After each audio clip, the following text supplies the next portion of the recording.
And I.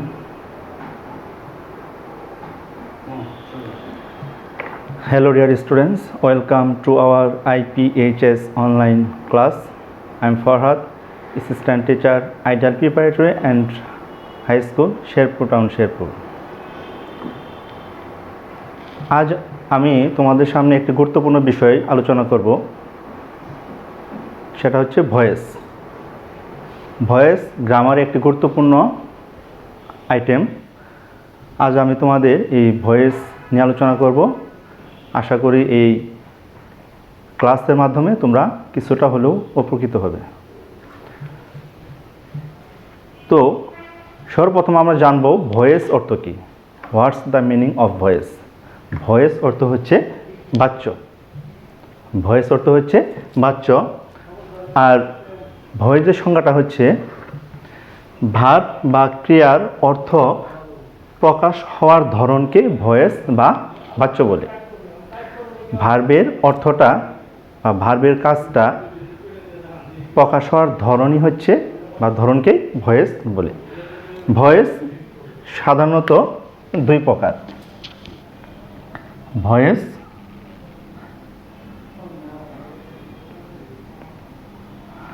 হচ্ছে দুই প্রকার,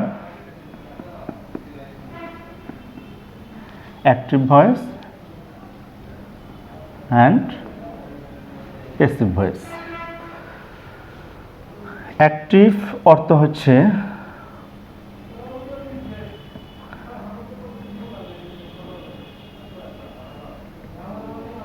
কর্তৃবাচ্য, আর প্যাসিভ অর্থ হচ্ছে কর্মবাচ্য। ভয়েসকে আমরা সাধারণত দুই ভাগে ভাগ করতে পারি, active voice and passive voice. Active voice অর্থ হচ্ছে কর্তৃবাচ্য, আর প্যাসিভ এর অর্থ হচ্ছে কর্মবাচ্য। তো অ্যাক্টিভ ভয়েসের সংজ্ঞাটা এখন আমরা জানব।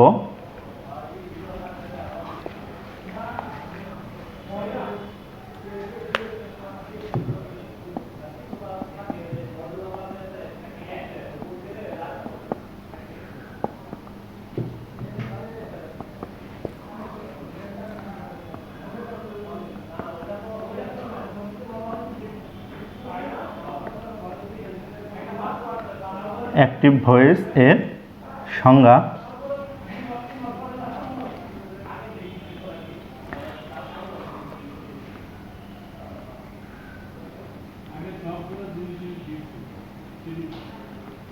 সেন্টেন্সে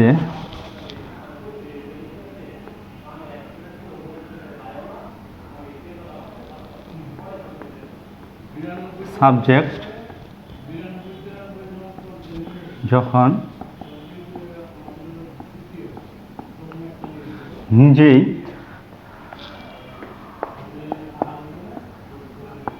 অর্থ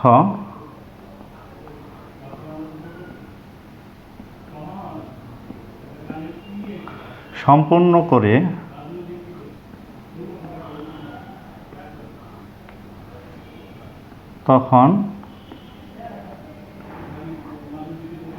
তখন তাকে অ্যাক্টিভ ভয়েস বলে। অ্যাক্টিভ ভয়েস বলে।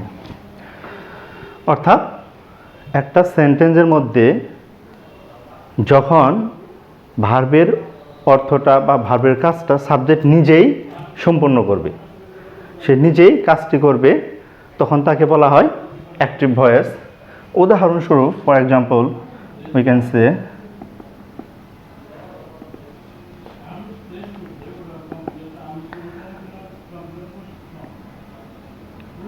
he writes a letter. He writes a letter. তো এখানে দেখা যাচ্ছে কে চিঠি লেখে? সে। তার মানে এখানে কাজটা করছে সাবজেক্ট হি। এখানে সেন্টেন্সের মধ্যে সাবজেক্ট নিজে কাজ করতেছে, এই জন্য আমরা তাকে বলবো অ্যাক্টিভ ভয়েস।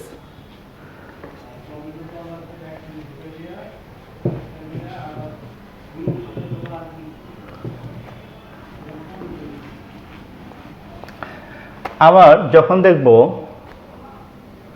প্যাসিভ ভয়েসের সংখ্যাটা হচ্ছে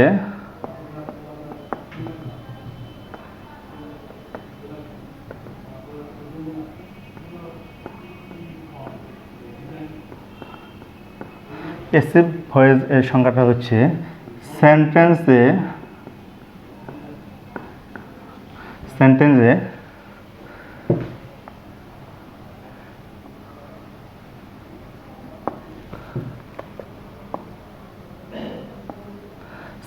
যখন ভার্বের কাজ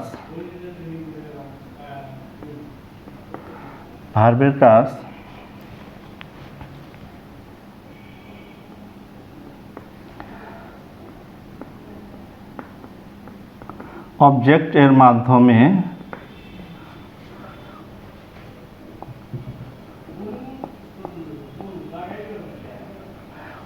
মাধ্যমে সম্পূর্ণ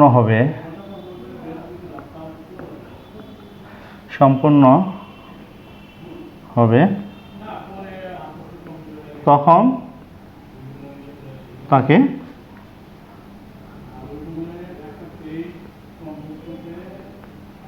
passive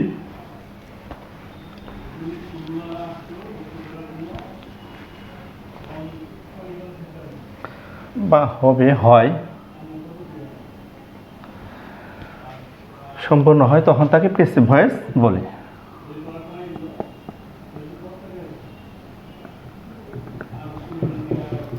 for example,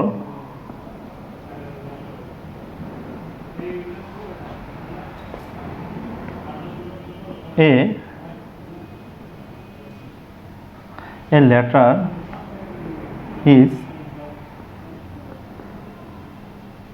written by him. So this is passive voice. অর্থাৎ আমরা যে বিষয়টি জানলাম যে সেন্টেন্স এর মধ্যে যখন ভার্বের কাজটা সাবজেক্টের মাধ্যমে হবে তখন তাকে বলা হয় অ্যাক্টিভ ভয়েস, আর যখন কোনো সেন্টেন্সের মধ্যে ভার্বের কাজ বা ভার্বের অর্থটা অবজেক্টের মাধ্যমে সম্পূর্ণ হয় বা অবজেক্টের মাধ্যমে প্রকাশ পায় সেটা হচ্ছে passive voice. A letter is written by him, তার মাধ্যমে একটি চিঠি লেখা হয়। এখানে যদিও এই লেটারটা হচ্ছে এখানে সাবজেক্ট, কিন্তু কাজটা প্রকাশ পাচ্ছে বা ভার্বের কাজটা হচ্ছে অবজেক্টের মাধ্যমে, মানে হিমের মাধ্যমে। তাহলে হিম এখানে অবজেক্ট, আর এই সেন্টেন্স এর মধ্যে ভার্বের অর্থ বা ভার্বের কাজটা প্রকাশ পাচ্ছে, ভার্বের অর্থ বা ভার্বের কাজটা সম্পন্ন হচ্ছে অবজেক্টের মাধ্যমে। এই জন্যই আমরা প্যাসিভ ভয়েস বলবো। তো সুপ্রিয় শিক্ষার্থী, অ্যাক্টিভ থেকে প্যাসিভ ভয়েস করতে গেলে সেখানে কিছু নিয়ম, কিছু রুলস রয়েছে যেগুলো জানা খুবই বেশি জরুরি। আর এই রুলসগুলো যদি কেউ না জানে তাহলে অ্যাক্টিভ থেকে প্যাসিভ ভয়েস সে সঠিকভাবে করতে পারবে না। তো আমরা রুলসগুলো এখন আলোচনা করব। মানে অ্যাক্টিভ থেকে প্যাসিভ ভয়েস করতে গেলে আমাকে যে কাজগুলো করতে হয় বা একই নিয়মে কাজগুলো আমাকে করতে হয়, শুধু যে বিষয়টা চেঞ্জ হয় সেটা হচ্ছে অক্সিলারি ভার্ব। লেখলে আশা করি বুঝতে পারবে।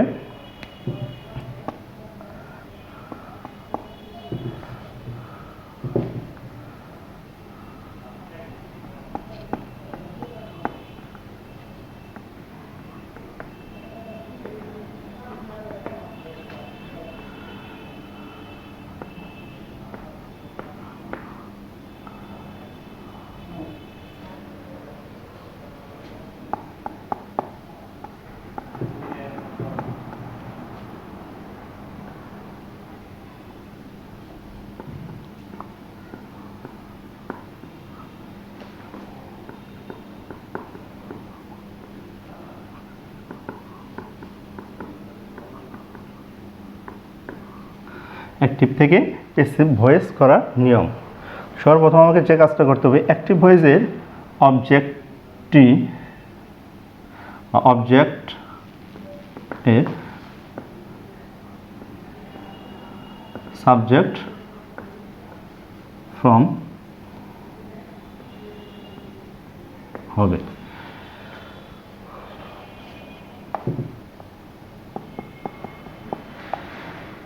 টেন্স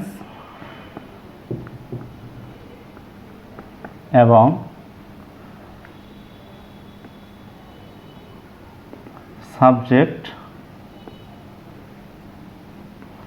সাবজেক্ট অনুযায়ী হেল্পিং ভার্ব বসে অথবা অক্সিলারি ভার্ব বসে,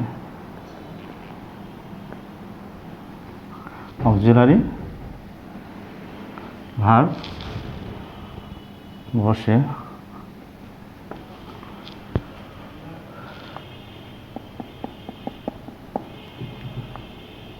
মূল ভার্বের 3 নম্বর রূপ বসে, মানে মূল ভার্বের পাস্ট পার্টিসিপল ফর্ম বসে।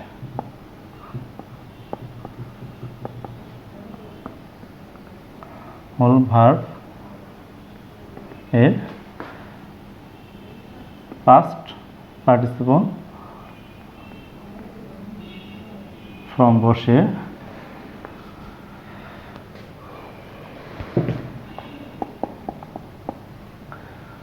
তারপর একটা প্রিপোজিশন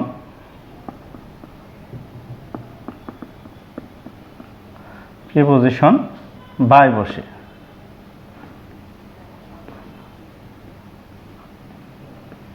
প্রিপোজিশন বাই বসে, অন্যান্য প্রিপোজিশনও বসতে পারে, তো most of the time by বসে থাকে।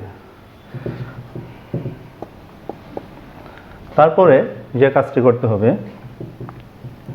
অ্যাক্টিভ ভয়েসের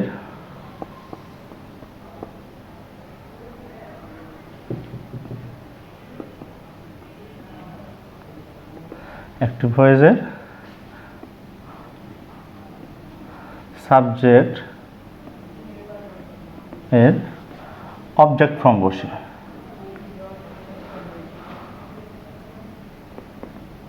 অবজেক্ট ফর্ম বসে।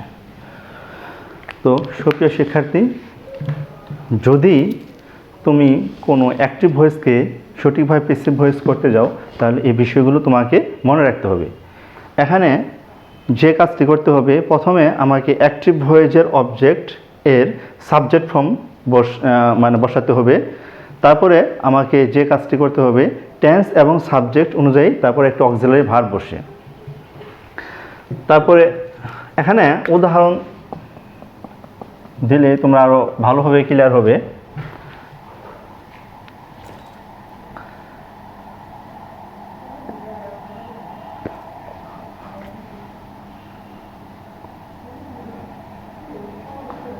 They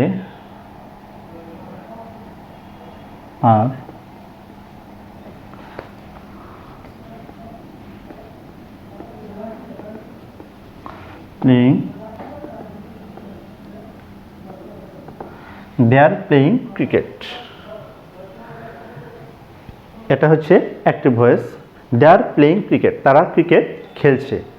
কে খেলছে? তারা খেলছে। সো এখানে আমরা যদি খেয়াল করি যে সেন্টেন্সের মধ্যে এখানে কাজটা করছে সাবজেক্ট। কে খেলা করছে? তারা খেলা করছে, তার মানে দে এখানে সাবজেক্ট, এবং এজন্যই এটা হচ্ছে অ্যাক্টিভ ভয়েস। কারণ অ্যাক্টিভ ভয়েসের সংজ্ঞাটা হচ্ছে যখন কোনো সেন্টেন্সের মধ্যে ভার্বের কাজটা সাবজেক্টের মাধ্যমে সম্পূর্ণ হয়, তখন তাকে অ্যাক্টিভ ভয়েস বলে। এখানে আমরা যদি খেয়াল করি, দে আর প্লেইং ক্রিকেট, কে ক্রিকেট খেলছে? তারা ক্রিকেট খেলছে। এখানে দে হচ্ছে এখানে সাবজেক্ট, এজন্যই আমরা একে অ্যাক্টিভ ভয়েস বলবো। এখন এই অ্যাক্টিভ থেকে যদি আমি প্যাসিভ ভয়েস করতে যাই, তাহলে আমাকে এখানে উপরের যে নিয়ম আছে, এই নিয়ম অনুযায়ী আমাকে প্যাসিভ ভয়েস করতে হবে। যেমন এখানে 1 নাম্বার যেটা বলছে, অ্যাক্টিভ ভয়েসের অবজেক্টের সাবজেক্ট ফর্ম বসে বা হবে। এখানে যদি বলা হয় অবজেক্টটা হচ্ছে এখানে ক্রিকেট, অবজেক্টটা হচ্ছে এখানে ক্রিকেট, তো এখানে এই অবজেক্টকে আমাকে সাবজেক্ট করতে হবে।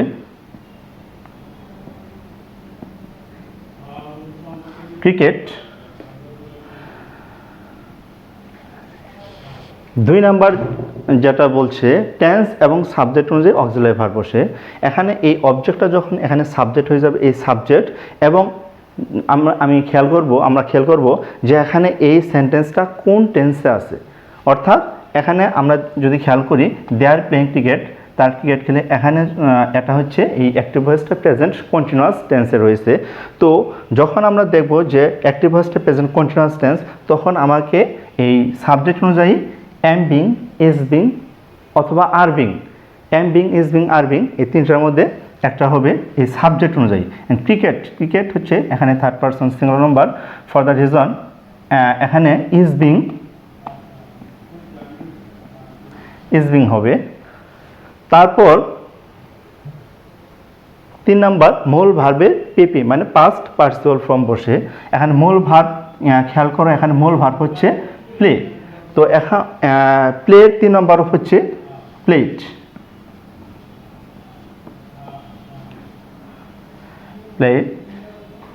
4 নাম্বার প্রিপোজিশন বাই বসে। এবং সর্বশেষ আমাকে যে কাজটি করতে হবে অ্যাক্টিভ ভয়েসের সাবজেক্টের অবজেক্ট ফর্ম বসে। এখানে দে হচ্ছে এখানে সাবজেক্ট ফর্ম এবং এর অবজেক্ট ফর্ম হচ্ছে এখানে দেন। তো সুপ্রিয় শিক্ষার্থী, আমাকে এই নিয়মগুলো ফলো করে আমাকে অ্যাক্টিভ থেকে প্যাসিভ ভয়েস করতে হবে। তো এখানে একটা বিষয় লক্ষণীয়, তোমাকে খেয়াল রাখতে হবে যে এখানে এই 2 নাম্বার যে নিয়মটা রয়েছে যে টেন্স এবং সাবজেক্ট অনুযায়ী অক্সিলারি ভার্ব বসে, এখানে এই 2 নাম্বারটা আমাকে ভালোভাবে খেয়াল রাখতে হবে যে কোন টেন্সের সময় কোন অক্সিলারি ভার্ব বসে এবং কোন সাবজেক্টের পরে কোন অক্সিলারি ভার্ব বসে। বিশেষ করে টেন্সটা এখানে মানে বেশি খেয়াল রাখতে হবে। এখানে আমাকে মনে রাখতে হবে কোন টেন্সের সময় এখানে কোন অক্সিলারি ভার্বটা বসে। তো এখন আমি তোমাদের সামনে আলোচনা করব যে কোন অক্সিলারি ভার্বগুলো আমাকে অ্যাক্টিভ থেকে প্যাসিভ ভয়েস করার সময় কোন অক্সিলারি ভার্বগুলো কোন টেন্সের সময় আমরা ব্যবহার করব। অর্থাৎ প্রেজেন্ট ইনডিফিনিট টেন্স হলে আমাকে কোন অক্সিলারি ভার্ব ব্যবহার করতে হবে, past indefinite tense, present continuous tense, past continuous tense, present perfect, যাই বল না কেন, ফিউচার ইনডিফিনিট, অর্থাৎ যে কোনো মানে অ্যাক্টিভ থেকে প্যাসিভ ভয়েস যখন করব তখন আমাকে এই টেন্স অনুযায়ী আমাকে অক্সিলারি ভার্ব এখানে ব্যবহার করতে হবে। এজন্য আমি তোমাদের সামনে এখন আলোচনা করব যে কোন টেন্সের সময় আমাকে কোন অক্সিলারি ভার্বটা ব্যবহার করতে হবে।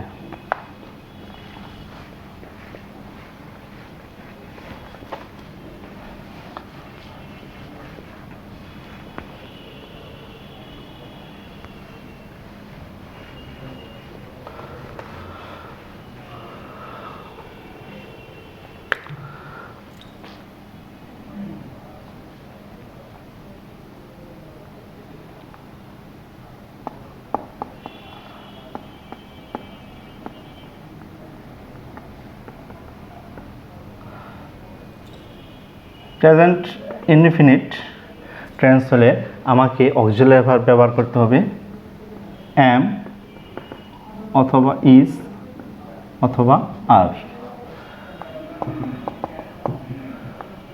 প্রেজেন্ট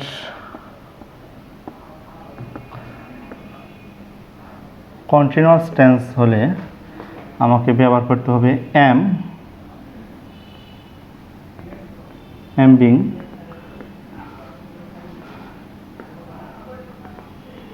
is being অথবা আর being।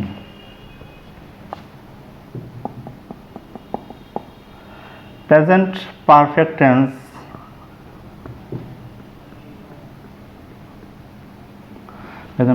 টেন্স হলে আমাকে অক্সিলারি ভার্ব ব্যবহার করতে হবে have been oblique has been।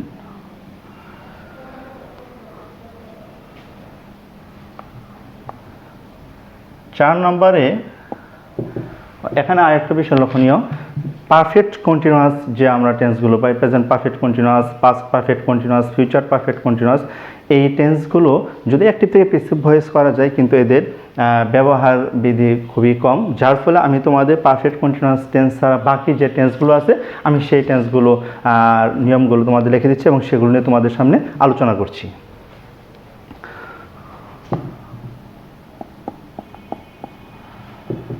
চার নাম্বার হচ্ছে past past indefinite tense was oblique were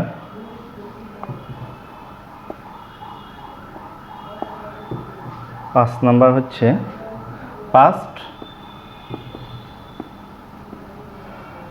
continuous tense was being oblique were being past perfect past perfect had been। তো সুপ্রিয় শিক্ষার্থী, আজ আমি এই 6টা রুলের উপর আলোচনা করার চেষ্টা করব।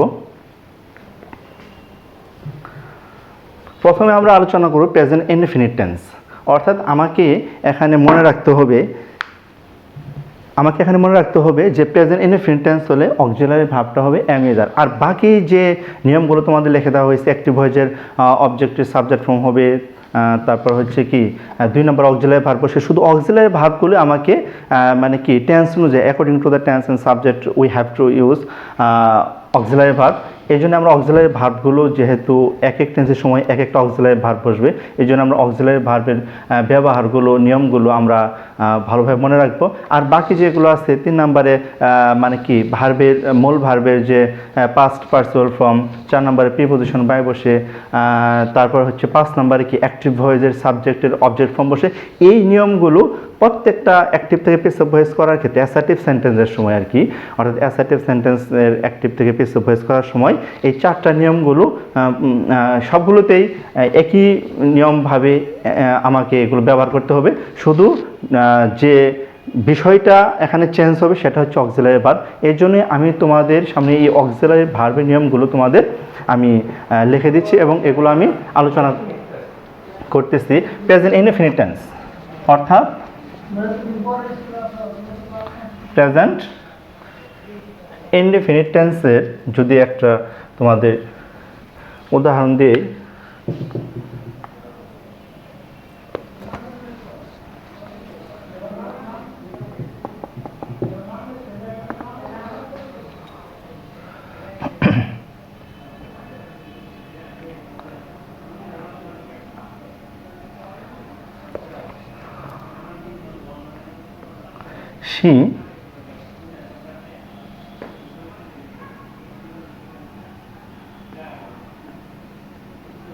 she makes a basket. This is present indefinite tense. তো এরকম প্রেজেন্ট ইনডেফিনিট টেন্স যদি মানে অ্যাক্টিভ ভয়েসটা যদি প্রেজেন্ট ইনডেফিনিট টেন্সে থাকে, তো আমরা প্যাসিভ ভয়েস করব। প্রথমে যে নিয়মগুলো তোমাদের লিখে দিছি, প্রথমে আমাকে যে কাজটি করতে হবে অবজেক্টিভ সাবজেক্ট করতে হবে। এখানে এ বাস্কেটটা হচ্ছে এখানে অবজেক্ট, সো এটি কি হয়ে যাবে সাবজেক্ট হয়ে যাবে। এ বাস্কেট, তারপর প্রেজেন্ট ইনডেফিনিট টেন্স হলে অক্সিলারি ভার্ব হবে M is R.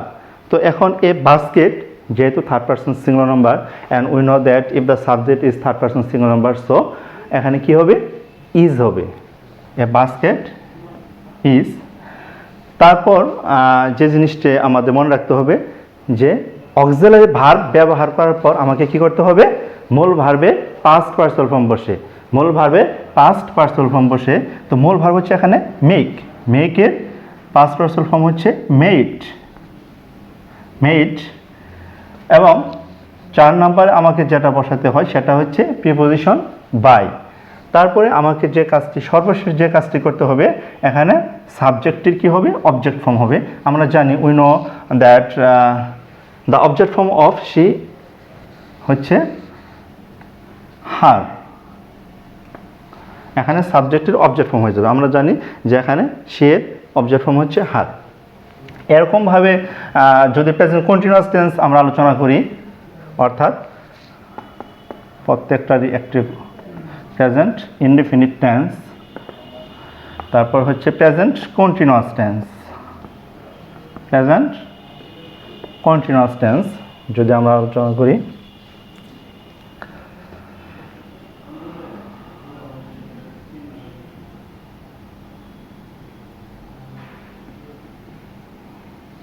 Rana is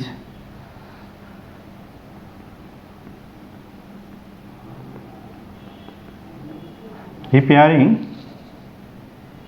a chair. Rana is repairing a chair. This is present continuous tense and active voice.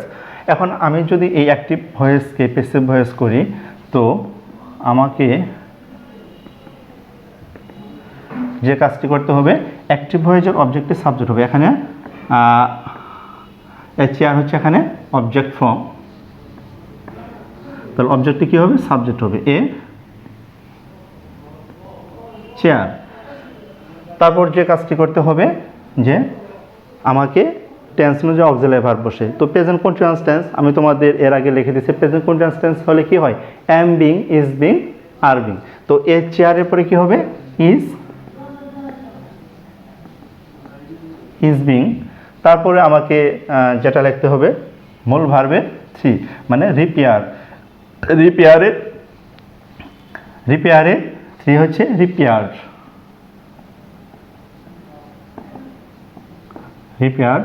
এবং 4 নম্বরে আমাকে যেটা লিখতে হবে প্রিপোজিশন বাই, এবং সর্বশেষ আমাকে যেটা করতে হবে সাবজেক্টের অবজেক্ট ফর্ম এখানে হয়ে যাবে। সাবজেক্টের অবজেক্ট ফর্ম হচ্ছে, অর্থাৎ যদি কোনো এখানে মানে মনে রাখতে হবে যে অ্যাক্টিভ ভয়েসের সাবজেক্টটা যদি কি হয়, মানে কোনো নাউন হয়, তাহলে সেই ক্ষেত্রে আমাকে সেই বাইয়ের পরে নাউনটাই আমরা লিখব। তো এখন